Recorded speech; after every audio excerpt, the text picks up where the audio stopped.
Well, I wasn't planning on doing this video today, but this morning I put an FMS t-shirt on. We are FMS model. Anyway, I thought as I'm repping them with the merch, they might as well do this one. In these boxes is the new 1/10 scale K5 from FMS. Right, this probably isn't going to work trying to do all three at once. Let's get the orange one out.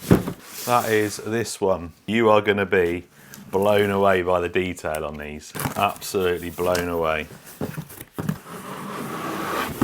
I got the wrong one out. We're going for the brown one. Got black, brown, orange. And not only are you going to be blown away by the detail on these, you want to see all the functions it's got. Front wheel drive, 4-wheel drive, dig, front wheel drive, 4-wheel drive or rear wheel drive. It's got a 2-speed gearbox, it's got portal axles. The lighting system is really good as well, how they've done that. It's also got remote locking diffs, new remote as well, 11 channel, wow. Every time I do a mini crawler from FMS, everyone's always like, we want 1/10 scale, we want 1/10 scale. Well, here you go, here's your 1/10 scale.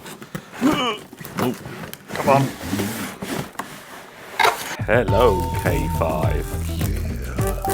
You can have it as like a pickup bed. Well, we'll look at that in a minute, but you have to make the holes yourself for that. So that will go on there. I think it'd probably look better with this actually. But just look at it. Look at the detail. Fully licensed body. It's not a hard body, it's Lexan, but it feels very rigid.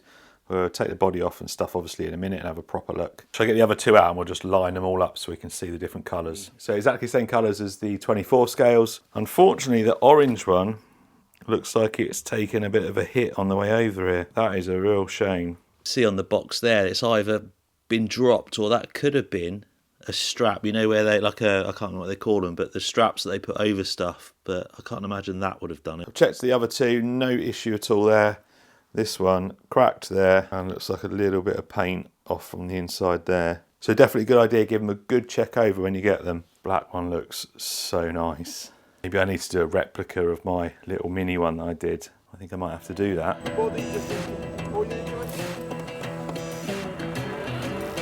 So I think what we're going to do, as the orange one has got some damage to it, I'm going to use this one on this video. It means I can take it out and not be too scared to scratch it and stuff.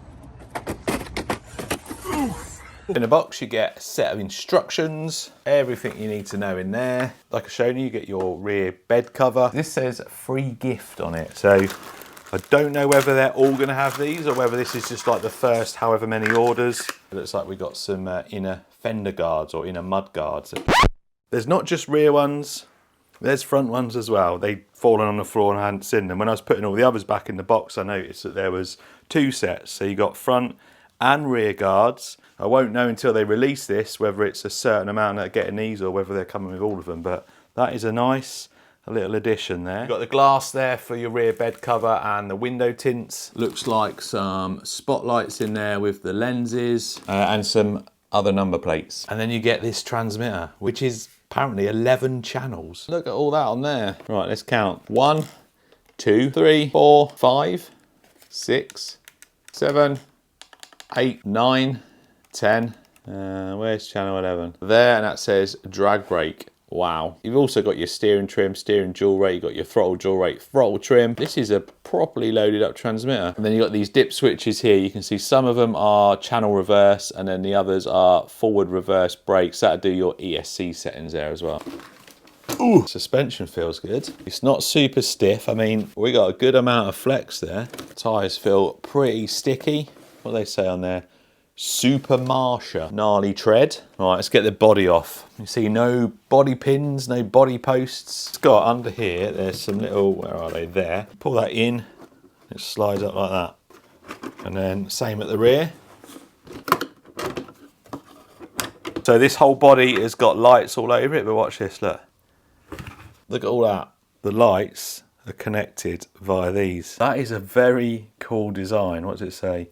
Please ensure that the magnetic connectors on the chassis and car shall not come into contact with metal objects to prevent any potential electronic short circuits. Ooh, the cabling for the lights. all neatly in the body, nothing interrupting the body removal. This is, I mean, this is a really good system, but it's not easy to get the body off. You kind of need like 3 hands sometimes to do it, but still, we do like a body without body post sitting through, don't we? So what we got underneath, this thing has got 5 servos. You've got 2 this side, 2 that side, and then you've got your axle mounted servo there. So these two look like gearbox and then your dig or rear wheel drive, front wheel drive selector, because these two have got cables connected to them, which will go to the diffs. So you've got remote locking diffs. So currently the diffs are open, and you press or turn one of the channels on the radio, that will lock the diffs. You're probably all shouting at me because I haven't used my pointer today. And is that 2-in-1? Yeah, receiver and ESC there. Got all your connections. And you've got a 21 turn brushed 550 motor. Adjustable metal bodied oil shocks. Like I said, they feel nice. Feels like the rear's a bit softer than the front, but still, it feels good out of the box. There's your tyres. You got some chrome wheels, chrome front bumper and a chrome rear bumper. There's your battery tray down the centre. Then these side steps have got a little slot in them as well, so your body sits in there nice and snug. You've got quite a nice flat skid plate there, that looks good. Reverse drive, well not reverse drive, but your rear drive shaft and front drive shaft counter rotate each other. That helps with torque twist. 4-link at the back there, all metal links. Same at the front. 4-link at the front. These are plastic telescopic drive shafts with metal ends. There's your remote locking diff at the front, and then the same at the rear there. Plastic axle housings. Your portal axle, you can see you've got bearings in there, and then you've got your metal axles in there. You'll have metal gears in there. That is a nice steering angle. That is very nice. Metal servo arm there. Metal steering link. This looks really good. You got quite a nice bit of clearance there. Right. I'm going to get a battery charge, so I want to check these lights out, and I'm sure it's going to have indicators. I might remove them, or if you can have them both flashing, then I might leave it like that. Also, I think I'm going to put the rear cover on. Looks like you just have to cut them holes. Oh, there's 2 on the roof as well. If you're going to put that cover on, you've got to commit to putting holes in the body. That's, yeah, a bit of a shame as well, I suppose. Quite heavy, that body, with all that stuff on, and now with that on. Right then, battery in. I've had a look, I've put a few little labels on here so I know which is which. It's in low gear at the moment. Diffs open. Channel 7 locks the front.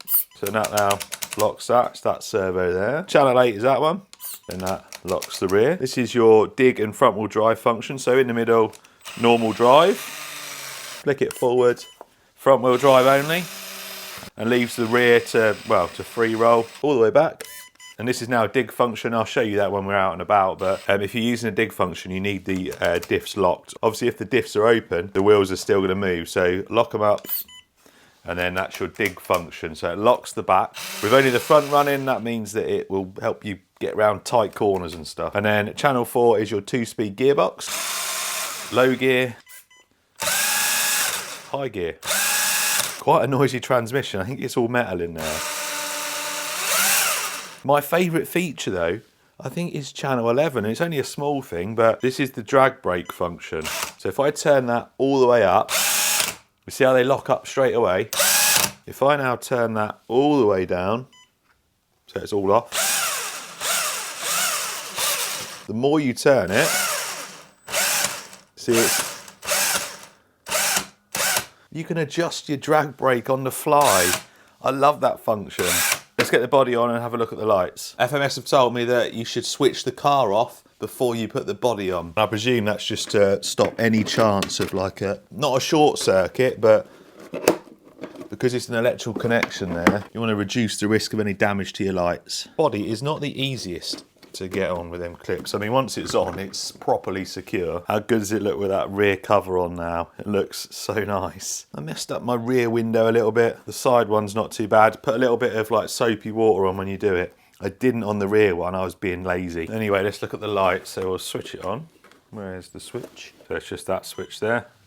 Turns them on. We're gonna have indicators. A lot of you in the comments go, there's nothing wrong with indicators. But when you drive your car down the street, when you turn your steering wheel, do the indicators come on? They don't, do they?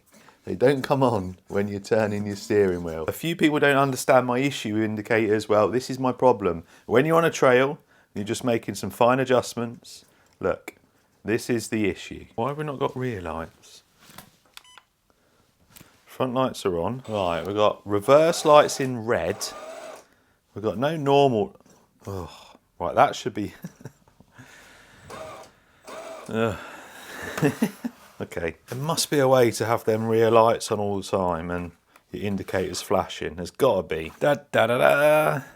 Super easy. Obviously just snip the wires for the indicators. Left them ones in though, so I kind of like them ones. They're pretty cool. And on the rear now, they're on permanently with the headlights. There's actually a spare spot in the little light controller, like receiver thing at the back of the truck. I took it out the one that was like reverse and put it into the other one that says, I think it's like driving lights or something. That's more like it. Right, anyway, let's go see how this thing drives.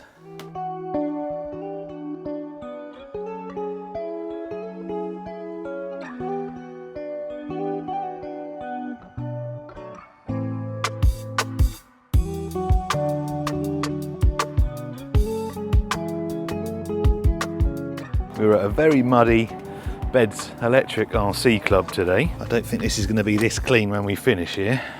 Correct footwear today. We're definitely going to need to lock the diffs. Christen them tyres. Really nice low down control in that first gear.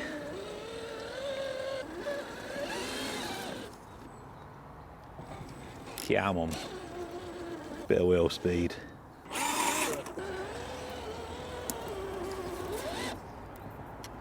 Does look good. Just once. Yeah, I was going to say, technically it's not before the rule, but that's what I thought, but it's as long as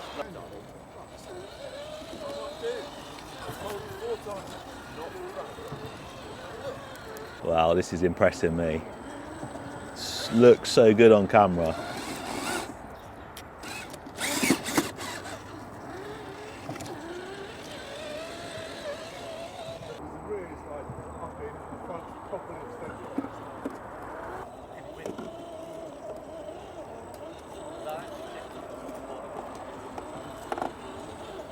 Honestly, so nice.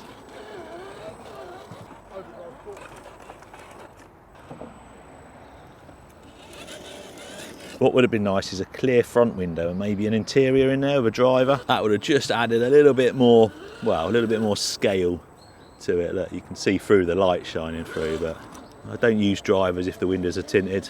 I'm not sure it's going to get up here. Pretty slippery. Right, I'll give you a demo of the Dig for those that don't know what it is. If I put you out like that, you should see it better. Look. Look at that. We'll turn on a dime.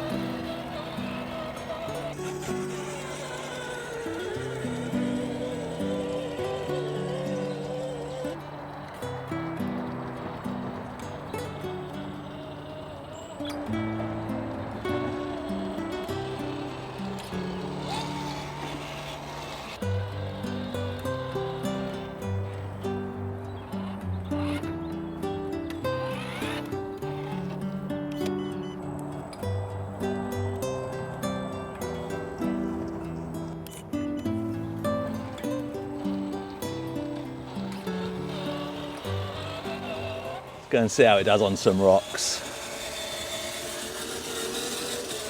Ooh, mud. I love mud.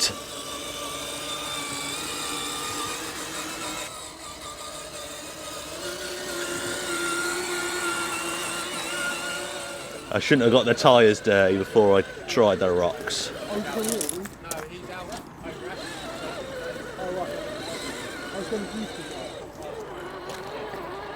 Oh, it's still climbing.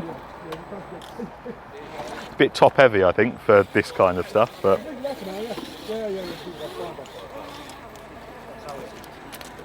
although, come on. Well, that sun's right in my way. Dig was handy over there in the mud to get around the corners. a bit more because it will drop that rear left down the dip. Keep going. Keep going. That's it. Now off the dig and you should get up there. Good coaching, Mr. Baker. Good coaching. Did that become the winner of the Reverse Eagle Grudge Match test thing 2 years in a row for no reason? not boasting or anything. Oh, I'm impressed. Not impressed with you. I'm impressed with this. I didn't say I was impressed with you. Like that. Try and get the banner in the back. What, that banner there? What, you want me to get this banner in the shot somewhere? If we could get that banner in the shot, that'd be just fab. What does it say? lcgcrawler.co.uk. Right, second gear, straight up.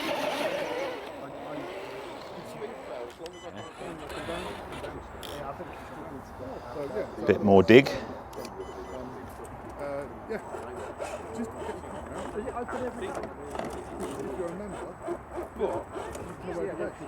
All right, let's just get it down here a little bit. Whoa! So 100%, just, and then lock it back up again. So there you go, the new FCX10. I am very impressed with this. It drives really nice. I absolutely love the dig function. I know it's a little bit gimmicky, but it is actually really handy when you're trailing to get that front end round. Now, it is more a trail truck than a rock crawler. However, even with the stock tyres, it didn't do too bad. And the cracks that were already in it did get a little bit worse. There was a few rolls on the rocks.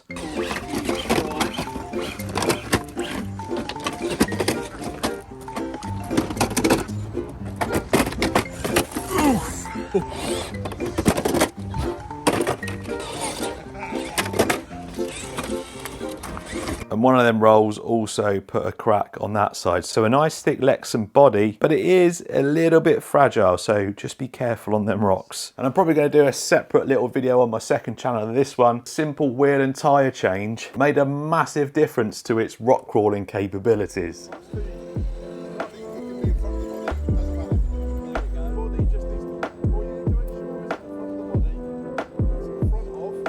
And if you want to see the other FMS release, the FCX10, there's a video about there.